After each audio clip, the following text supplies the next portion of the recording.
No CRC because this is a special meeting, okay? The first thing we're gonna do is, we're gonna have administrative director's report. Good morning, Mr. Chairman. We've had no new inquiries with respect to projects. We're still working with the town of Greenport with respect to the study they need to undertake with respect to their sewer plant in order to be able to have the planning board in Greenport determine what additional housing projects can be approved. I think as we discussed, there are 5 projects that are pending. The one behind the Napa Auto Supply store, the one behind the A&W Root Beer Sunoco gas station. There's a potential site in Claverick that would be request the access to the town of Greenport sewer based on the agreement between the county and the town to allow them to use the pipe that was installed from the Commerce Center down to Greenport. That's subject to approval by the Greenport Town Board on an individual site basis. There's also the project that perhaps Susan, could you just give us a brief overview of that project? Danny Messing is the developer, and we're gonna create 26 emergency housing units in conjunction with DSS is gonna vet the people. We're already in discussions with New York State DEC Region 4 leadership, so we've already developed our solution because it's so small. One of the solutions is for the site before they have to do this study, and they have to do it when it rains, and we're not sure they're going to get it done in time for this season. But one of the solutions is for projects to have a tank and a holding tank, and for a smaller project you can do that. But and then what they would do is they would schedule the emptying of the tank into the sewer system at night or at times when there was capacity. There's more than enough capacity, except when it rains and the stormwater takes up that capacity. Other than that, Mr. Chairman, as you know, we have 2 items for consideration by the board this morning, which are on the agenda. So I'll yield my time back for you to move the meeting forward with the approval of the minutes. Okay. First thing we're gonna need a motion and approval for the draft minutes of the April 7, 2026 meeting. A motion. Second. All those in favor? Aye. So moved. Next, we have the draft minutes from Blue Spruce Apartments LLC, public hearing, April 22nd, 2026. We need a motion and a second to approve. So moved. Second. Okay, well said. All right, next what we have is the Clover Cuts and LLC project, and Mike is going to go through this and explain it. Thank you, Mr. Chairman. As you're aware from the previous meetings and the public hearing, the Claverick Hudson LLC project is a proposed project for the acquisition of 2 parcels of land in the town of Claverick for the approximately 5 existing buildings, with the proposed renovation of that building, which is an old mansion from the Claverick College or Claverick Institute of Historic Character, and the construction of approximately 16 buildings containing approximately 22,000 square feet for guest rooms for a resort. It'll be a 45-room hotel, restaurant, and spa, and it has requested an exemption from mortgage recording tax, sales tax relating to construction, and a payment in lieu of tax agreement for the project. You have in your packet, you previously approved the minutes of the public hearing. There is in the packet correspondence from Jay Schulman, who's here today, relating to his objections to the project. And as you recall, he spoke at our previous meeting. We're going to have Nadine Ziegler Dean Biden is a lawyer who worked for me many years ago. Dean Ziegler from Hudson Russ, our special counsel, explain the resolutions. And then there'll be an opportunity for public comment before the agency takes any vote. Nadine? Okay, so the first resolution is the pilot deviation approval resolution. And the pilot deviation letter was sent out March 6th, because you have a 30-day notice for the pilot deviation letter. It's gonna be a fixed pilot payment for 10 years. So that's what you're approving today. And the And then pilot is it, letter is attached to the resolution, so you can see the fixed payments. so there's the deviation agreement, resolution, and then an approval resolution? Yes, the approving resolution is after the pilot deviation approval. Great. We also have Brooke Cohen here, one of the partners in the project, and Offer Cohen, the other partner, is online. That if we take a moment and review the economic analysis. As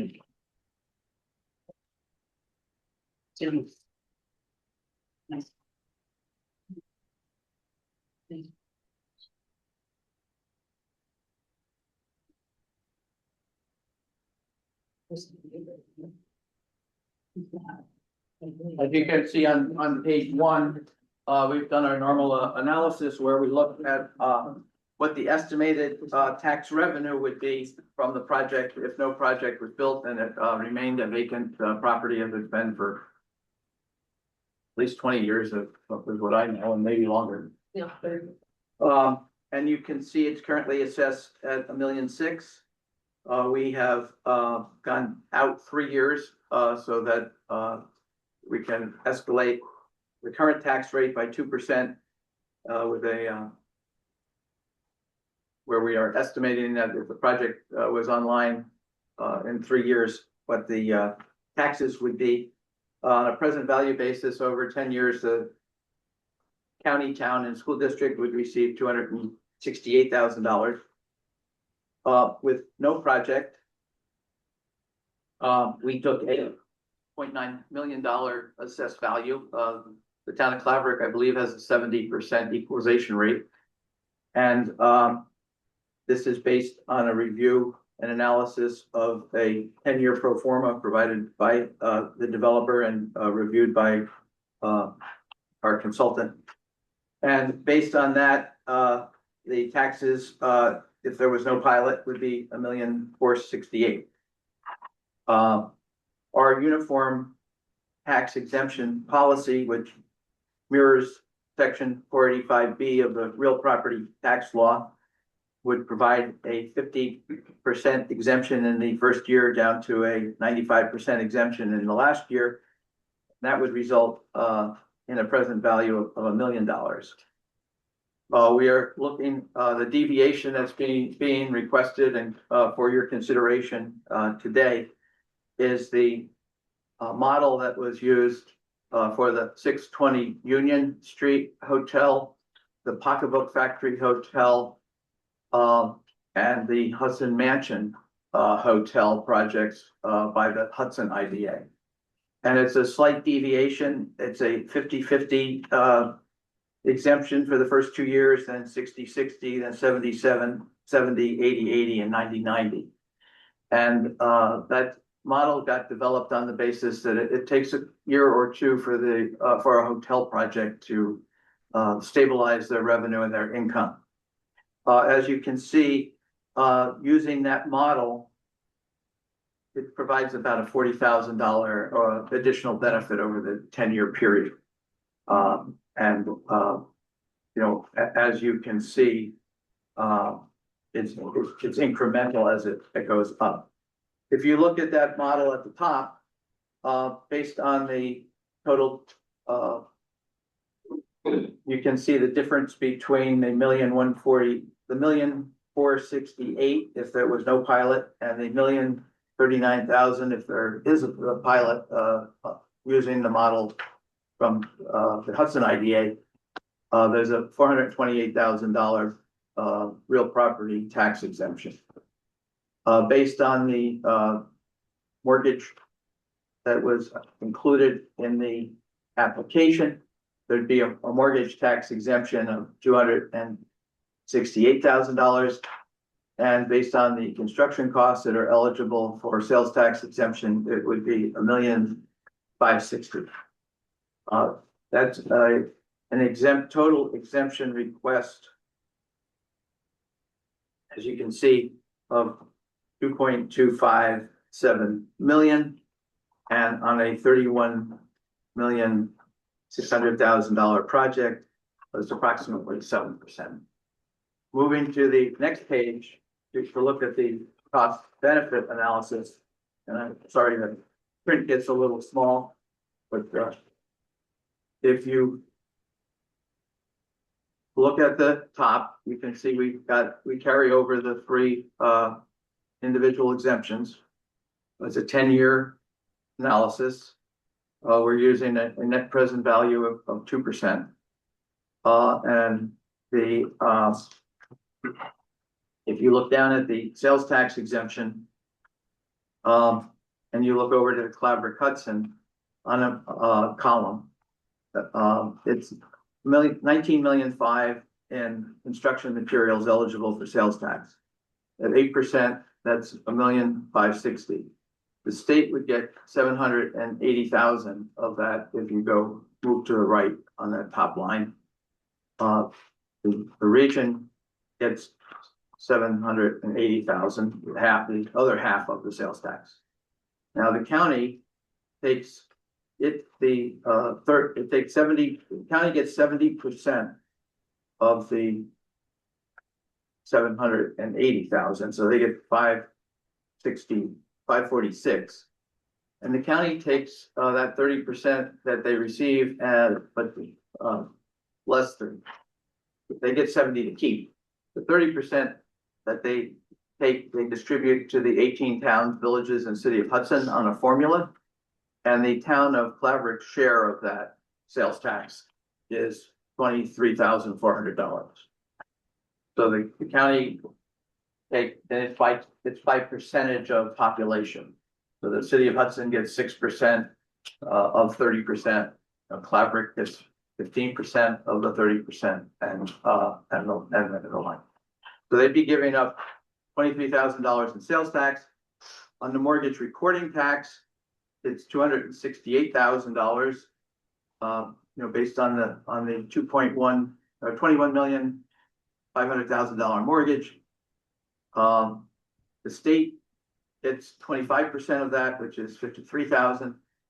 The county gets 50%, which is $100,000, and the town gets 50%, which is $100,000. So that was what they would be giving up on the mortgage reporting tax. On the real property tax exemption, the estimated exemption, as we said, was $428,000.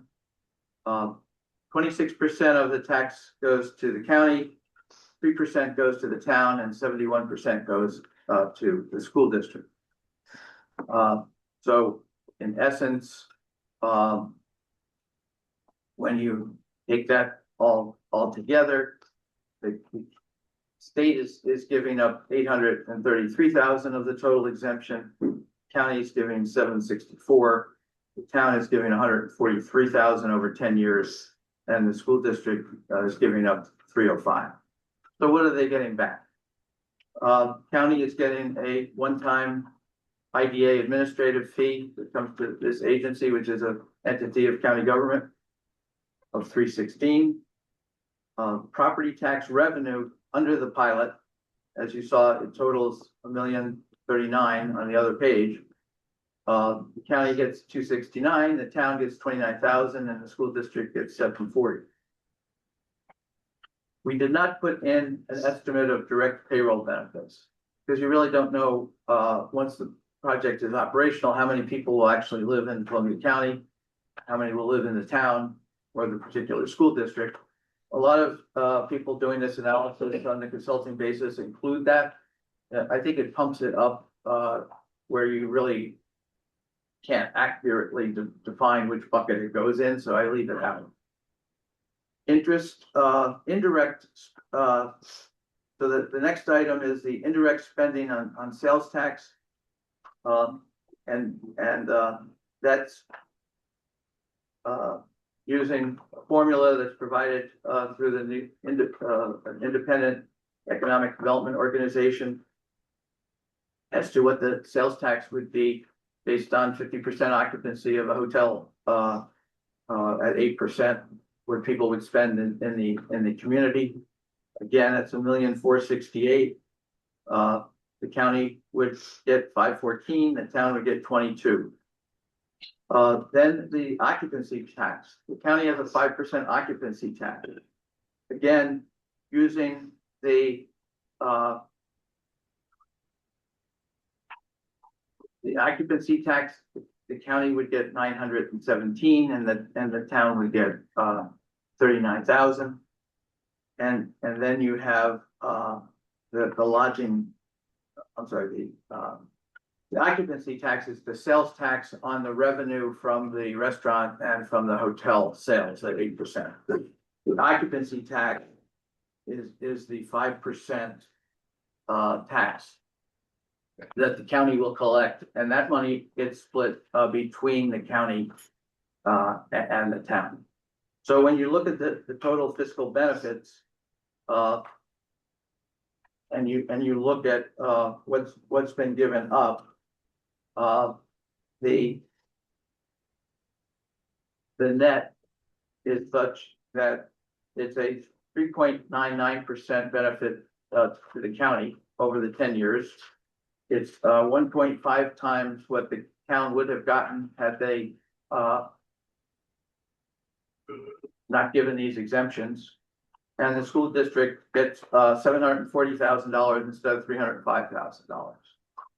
So when you do the economic analysis, as you know, the state requires that there be at least a 1-to-1 benefit. The school district is getting $400,000 benefit with no additional students or no additional cost over and above what they're losing in the $305,000 that would be collected. Now, what this doesn't really show is if you go back and look at page 1, and you look at there was no project, the school district would get 70% of $25,000. So what, if you want to do the real analysis is from no project to benefit of a project. And so $25,000 times 7% is $17,500 versus $700,000. Now, they are giving up something, but even giving up the benefits and the proportionate share of the benefits that are ascribed to the county, town, and school, their school district is getting a 2-to-1 benefit, and the county is getting a larger benefit. The reason the town doesn't get the same level of benefit is because the town tax rate is only 50 cents a thousand. And the county's is $4.50 and the school district is $12. So when you look at how much the county is getting, they do get a larger multiple of the benefit than the town does because the town's tax is so low. One of the benefits here is that the IDA cannot exempt fire, library, or lighting.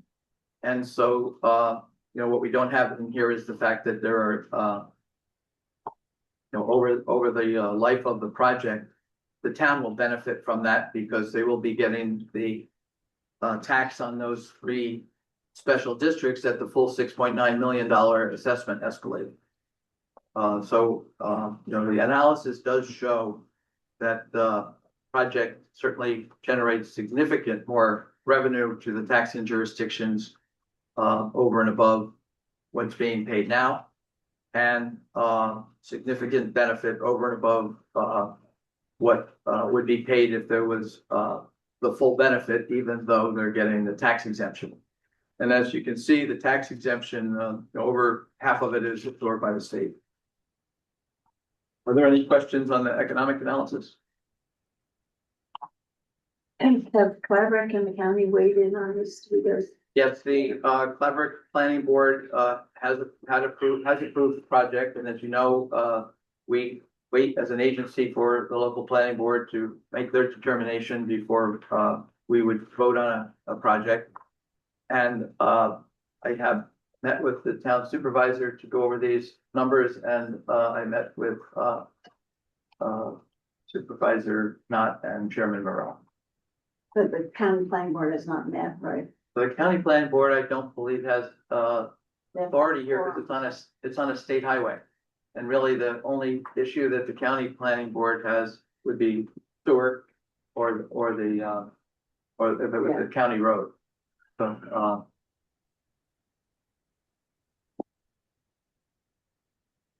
that's, if there's no further questions, Yeah, we're gonna, go to public comment. what we're gonna do is anybody, public comment, I think. Schuman, no. Thank you.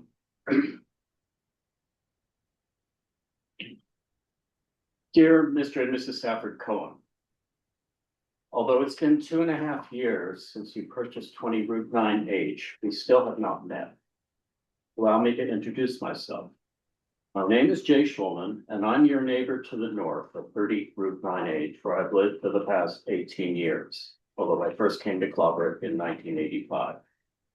We share a common boundary, 166 feet west-east and 66 feet north-south, where my 1/4 acre abuts your 11 acres. When my neighbors and I heard that the Shemiakin property had been sold in 2022, and that the new owners planned to restore the mansion and open a B&B, we were pleased and encouraged as the cottage was renovated and a few downed trees were finally removed. Some scaffolding appeared and lights occasionally were on in the big house. Not everyone reads the legal notices, however, so we missed the special exemption we were granted April 21st, 2025, although the March front page puff piece was hard to miss. And by the time we received notice last July that you plan to construct 16 new buildings, a 22,000 square foot, 45-room hotel, you had developed a full presentation, which was introduced to the community at the Claverack Planning Board's August meeting. Does this mean you do not intend to live here? I'm at a disadvantage. I am not a lawyer or a real estate professional, just a concerned resident and a taxpayer. Your Ilanthus real estate company has years of experience doing large downstate projects. Claverack, however, is not Brooklyn. And while Betty Smith's tree of heaven grew in concrete in Williamsburg, here, an Ilanthus tree is a highly invasive species. I had 7 30-foot Ilanthus trees removed as soon as I moved in. A small town planning board is not equipped to deal with a project of this magnitude. They believed all of your glossy presentation with little modification, thinking primarily of the town's tax benefits. Again, you have the advantage. As long as your project complied to the letter of the regulations, PA, the DOT and zoning, it was approved. Few, however, some even at the town level, even knew that it was approved. I attended monthly planning board meetings from August through December, and along with my neighbors, wrote letters and spoke to the board with our concerns, which include ever-increasing traffic on 9H, 2 recent fatal crashes on 9H and Route 23 should be of concern to everyone here. Water table, can your well provide water for 15 new buildings? Did you enlarge the drilled water line to ensure fire safety and adequate pressure to the mansion? And a large parking lot in front of the mansion you propose to restore. That parking lot increases vehicle traffic and directs lights into my home. Your designer's inadequate response was to instead propose a wooden wall between our properties, which would impact the environment and daylight, restrict airflow, decrease visibility, making entering onto 9H even more dangerous and thereby exacerbating the problem. May we have your guarantee that the existing chain link fence will be replaced with one of similar design to ensure safety? In the time you have owned the property, you have done nothing to clean up the front. It looks more derelict now than when you bought it. In another town, you would be cited. This has made a poor impression on the community and suggests that this is just another urban development to you. Are you a good neighbor? You are asking for a significant exemption from taxation to build this project and have said that without it, you can't. Yet according to Crane's New York Business, you recently bought a Gramercy Park townhouse for $3.8 million cash. Claverack homeowners' taxes will increase in the coming year, while yours will be reduced. The IDACD's mandate is, quote, a fair distribution of tax burden. Fair to whom? This project is disproportionately large for Claverack, a fact that the planning board overlooked. Will it really improve Claverack's residents' prosperity, property values, or economic welfare? Will you be using local contractors? Are local employees even available? Will the project complete on time? Will that be 18 months or 3 years of disruption? And perhaps most importantly, will you respect the safety, privacy, and tranquility of the neighbors during all phases of construction and operation? To ensure that, we need an on-site contact person to address issues as they arise. Claverack's part-time code enforcement can't. Another question, do you really want a cannabis dispensary next to your high-end hotel? As an experienced professional developer, you have legally addressed the regulations to ensure that your project goes forward in compliance. But so far, in designing your project from the inside out, rather than from the outside in, you have done nothing to reassure your neighbors that your presence here shares our Claverack community's interests and concerns. Much has been made of Calvert Vaux designing the mansion and its connection to Olam. Vaux worked with Frederick Law Olmsted on Central Park in Manhattan. In 1956, Robert Moses also planned to pave over a natural grassy and rocky area in Central Park with a parking lot. Moses's parking lot scheme was widely opposed, and he dropped the plan. There is no parking lot in front of Olana, and citing one in front of the historic mansion belies your claim of restoration. As proposed, it is inappropriate for the natural beauty of the property and unsafe for your workers, employees, and eventually guests. If you truly love the mansion, you won't cite a parking lot in front of it. This board is prepared to give Claverack Hudson LLC everything you want in your application. It's been noted that your local attorney sits on this board and is counsel to the CCIDA. Given the magnitude of the project, may we have your assurance and guarantee that you will work with your neighbors to address our concerns that were ignored by the planning board in your application. Until these and other questions can be addressed satisfactorily, the pilot application should be denied. This village within the village project should be downsized so that it's in keeping with the character of the Claverack hamlet. Thank you. Thank you. Is there anyone online? No. Nadine, do you want to take it from here and direct the board as to what the procedures are and in making their determination? I'm sorry, Mike, are you talking to me? Yeah. Oh, well, you can, And first, we should point out that Mr. Howard is not here and he has recused himself from this project. Thanks. okay, you can discuss the gentleman's comments. And you can either table the resolutions if you want to discuss further and want to take a better look at this project if you want to, or you can vote on what we have before you. I think the issue is that many of the issues are related to the planning board, which has made these determinations and are outside of our purview. And I think it's between the developer and the members of the community and the neighbors to coordinate the activities as has been done with other projects, including the the pocketbook factory. They do have a person that's a direct contact with the cell phone number and there's opportunities for that. So if you go through our 12 or 15 items that we review in the findings, I don't know that there is any reason not to consider the resolution today.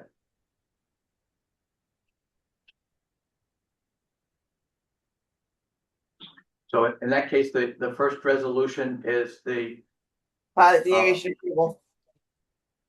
deviation resolution? Yep. Can you walk the board through what they're, what's before them and what they're voting to approve or deny? Okay, so the proposed pilot is a deviation from the IDA's UTEP. So it's a fixed payment. And the letter is attached to the resolution. The letter was sent out timely, so everybody's had plenty of notice about what the deviation is going to be. And the explanations for the deviation are in the letter. So if you agree with the deviation, then we can vote on the resolution. Okay, Do you have any questions? Do you want me? anybody? I'm sorry, anybody got any questions for Nadine? None? In that case, what we're gonna need is a roll call vote, and this is for the Motion and a motion and a second. Yep. For the deviation letter. Motion and a second. So moved. Second. Second. All those in favor? I'm sorry, can I have the names of I'm who? sorry. We gotta do a roll call. Bob Galuccia made the motion, Nina Finger seconded. Okay, thank you. Second here. Okay. Okay. Roll So, call. yep. Carmen Puro, Yes. Sarah Sterling, Yes, Nina Finger Smith. Yes. Robert Galuccia, Yes. Bill Thorlock is absent. Brian Keel, Yes. Helen Posel. Yes. Okay, great. So the next resolution is the approving resolution. And this authorizes the IDA to enter into all the lease documents with the company to do the project. So we recite all that's happened already. The public hearing, the seeker, the pilot deviation approval. And then we go and discuss the documents.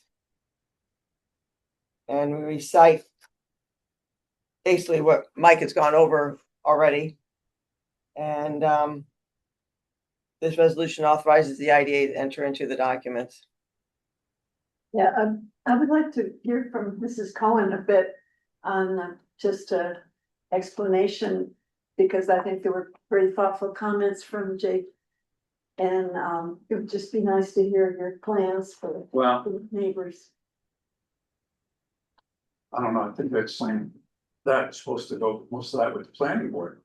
I know, but I think I would just like to hear some. I've no reason why she can't. All right, We did extensively go over this. I mean, we probably had 7 meetings about it. We did go over it. We did make changes based on the original plan that was presented about the boundary lines. There was a fence presented that I thought Jay wanted, then he said maybe he didn't. It is something we can talk about, but on the plan right now, there is I believe it's an evergreen barrier that there is to basically shield his property from light and, have it be separate. We also want our property to have privacy on that line as well, so it's also our goal as well. We want, the hotel to be, protected in that way and, guests to have their own experience. So we are aligned in that goal. But we did go over all this, I would say substantially, and probably the 5 or 6 different meetings already at the planning board. at the planning board. Yeah. Yes, which was how we then got to our final approval. okay, Thank you. what I'm gonna need is a motion and a second to approve the resolution for the Clover Hudson LLC project. Motion, Brian. Second, Second. okay, need a roll call vote. Who seconded? Nina, Okay, thank you. Carmen Hura, yes. Sarah Sterling, Yes, Nina Finger Smith. Yes. Robert Felicia, Yes. Bill Gerlach is absent, Brian Gill, Yes. Helen Kozel. Yes. Great. Okay, moving on. Thank you, Mr. Chairman. Next up, is the consideration for approval of the Blue Spruce apartment project, in the town of Kinderhook. As you know, from the minutes of the public hearing, the Blue Spruce, Apartments is requesting, agency support and exemptions in connection with the acquisition of two parcels of land aggregating 9 acres in the town of Kinderhook at 3083 US Route 9. Has existing 8 buildings contained in the aggregate, 34,000 square feet of space.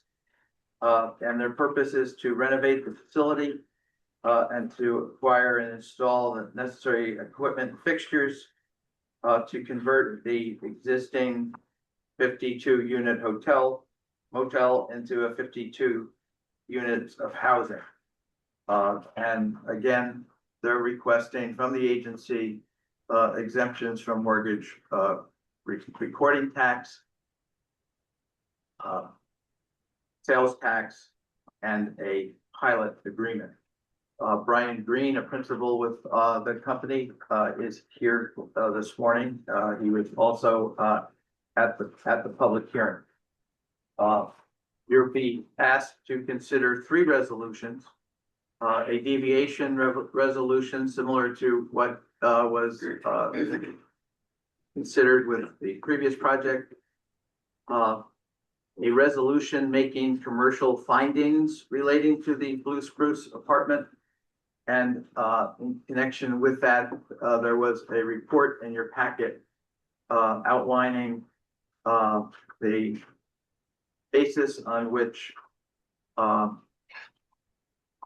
the project does provide not only affordable housing, but it will generate a multiplier effect, including immediate creation of temporary construction jobs, increased demand for local building materials, supporting regional suppliers, contractors, and once completed, the 52 new households will contribute to the economy by shopping at local businesses. And it will provide much needed workforce housing that will allow local employers to attract and retain staff that we know are currently priced out of the market in Columbia County. I'll ask, and then the final resolution, it would be a resolution to approve providing the 3 exemptions. Nadine, could you just give a quick overview on the need for the resolution making commercial findings? Sure. Well, the first resolution we should address is the pilot deviation approval resolution, which is also another fixed payment, much like Claverick Hudson. And then the reasons for the deviation. Then the commercial resolution, the IDAs are not statutorily allowed to do housing projects. So we got an opinion from the comptroller quite some time ago stating that housing projects can be commercial, but then we need to make a finding that the housing project is actually commercial. And that's what the commercial findings resolution does. It outlines why the housing is commercial, and it gives the reasons for why the area needs housing. And we also got a support letter from the town of Kinderhook supervisor saying the reasons why this is commercial and why it's housing. And then, as Mike said, the final resolution will be the approving resolution entering into all the lease documents.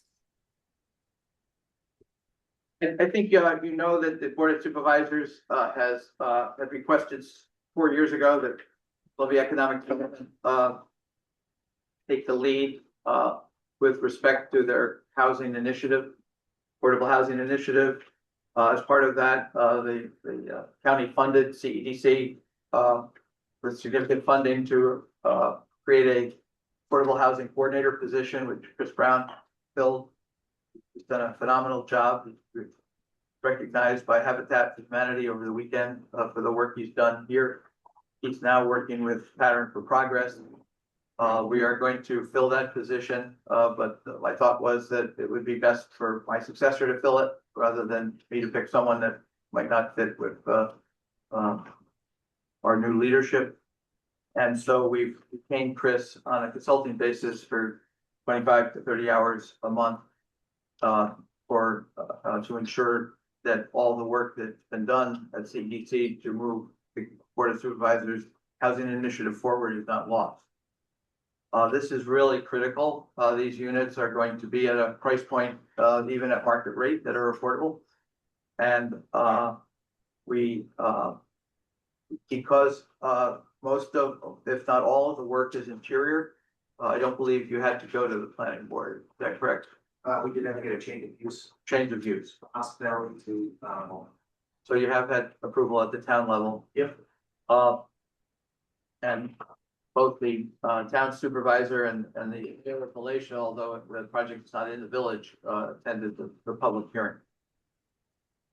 Looking at the financial analysis again, on page 1, it's a $7 million project, $5.2 million mortgage, and the estimated cost of goods subject to sales tax, $2.5 million. Using our model, where we take the current tax rate and escalate it at 2% and the current assessed value and escalate it at 2% over the next 10 years. The project would pay $644,000. And remember, this isn't like a vacant project. This is a project that was operating as a motel. So the assessed value is higher than what the 12 acres in Claverick was paying, because it was basically a vacant property with a shell of a building on it. With no benefits, and a $3.8 million assessed value, again calculated using discounted cash flow as would be done with an appraiser. It would generate $1,149,000 in taxes. Using our uniform tax exemption policy, it would result in $842,000. This is unique because, as you know, the IDA has policy that it will not approve a project if the pilot results in less tax revenue than is currently being paid. And so when you looked at the 50% using our uniform tax exemption policy of $53,000, and they're paying $60,000 now, we have included in the deviation a base payment equal to what they would be paying if so that they're not paying less than what the taxing jurisdictions are receiving now. So that requires a bump of $7,000 in the first year and $1,500 in the second, off what we would have fixed the payments at using the uniform tax exemption policy. Over a 10-year period using present value, it's a $7,000 delta. But the reason we have that shaded year 1 and year 2 calculation is to ensure that it's the number from column A, to be sure that they pay at least what was being paid under the current model. We did, as part of the analysis relating to the determination of its commercial value, we do have a letter of support from Supervisor Holmes from the town of Kinderhook, who also spoke in favor of the project at the public hearing. I spoke with the supervisor last night, and he said there has been no, he has received no comments or calls from anyone relating to the project or its approval. Any questions? Yeah, I had a request to see the floor plans of the. Yeah. Is that shown? I couldn't talk to the public here. I sent you the square footages, and it's the same exact room. But they're not gonna be, they're gonna, the efficiency, Brian, do you want to explain that? The efficiency units are the hotel room, right? Yeah, the floor plan will stay the same. The only difference is the hotel rooms will be having kitchens to many of them because we're not just rooms with bathroom. But otherwise, a section of the property is already apartments. They're gonna stay that way. They're just in bad need of renovation, we'll say. So the floor plans and the footprint will stay exactly the same. Okay. Thank you. And you had, you had given us data that the average square footage of the units. What you said, 460, 480? Yeah, I mean, the efficiency apartments brings the average down Down. quite a bit. Which is also why the market rents will be so horrible, right? So it's a small footprint, you want to charge so much for an efficiency apartment. Most of the property though will be 1 and 2 bedrooms. There's only, I think. Well, there's less than 20 that'll be efficiency, and those are just like the pure motel rooms that are still in place. A quick look at page 2 of the financial analysis. Again, you'll see that the sales tax exemption results in $70,000 lost by the county and $4,500 to the town. The mortgage tax exemption, the county loses $26,000, as does the town. And on the pilot, the county loses $64,000 and the town loses $10,000. So all in, the county is going to lose $160,000 by giving these exemptions. And the town will lose $41,000.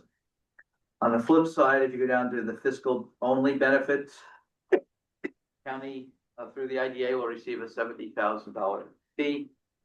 It will receive property tax revenues of $183,000, and it will receive the indirect spending sales tax of $163,000. So it's going to receive $416,000 by giving up $161,000.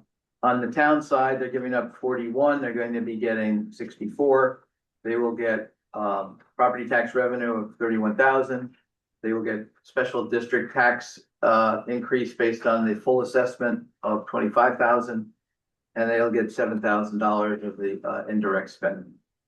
So it gives the town a 1.5% to 1 ratio of benefit. The county is at 4.9. The school district is giving up $223,000, but they're getting $635,000 in new taxes for a benefit of $416,000, which gives them a 2.84 benefit.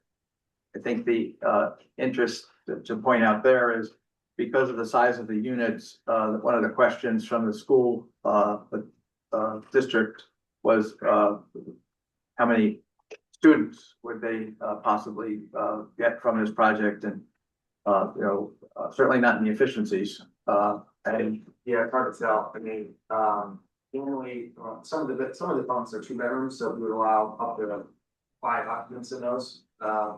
But studios would be only 1 or 2. Yeah. So it's hard to say, like, it shouldn't be. Well, more than shouldn't be 20, a lot. more than 15 or 20. Yeah, no, Yeah. So the school district was had no objection after they received that information. And again, we did review this with the Board of Supervisors. Right. So if there's no further questions, Nadine could walk us through the. Okay, so the pilot deviation approval resolution is the first one.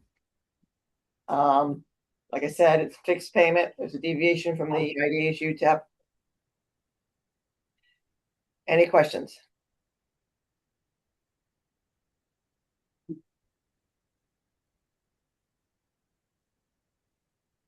Motion. No, there's no one here. Is anyone? I think Mr. Schumer was the only one we had that was from. Okay. The only one here is Brian, and we know what he's gonna say about the project, so. I think it's great.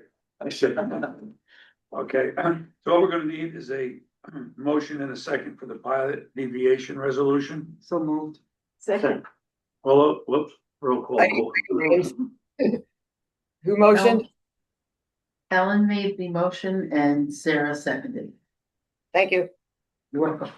Roll call vote, Carmen Piero, Yes. Sarah Sparrow, yes. Nina Finger Smith, Yes. Bob Lucio, Yes. Bill Burrow is absent, Brian Hill. Yes. Ellen Posey. Yes. Next, Great. we have the. Commercial findings.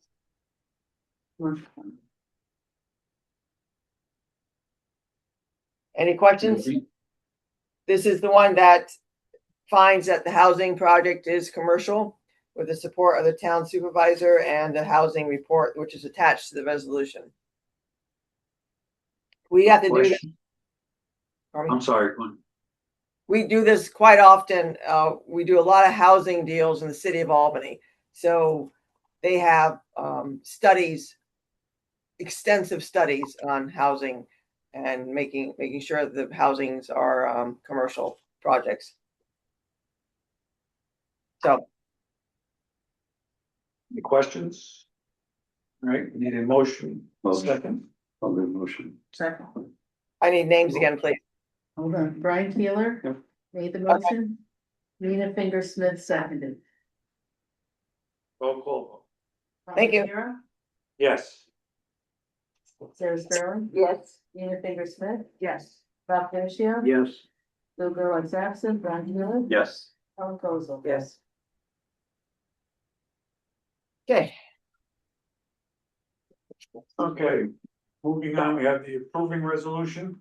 yes, which what, again, recites everything that's happened so far and allows the IDA to enter into all the lease documents.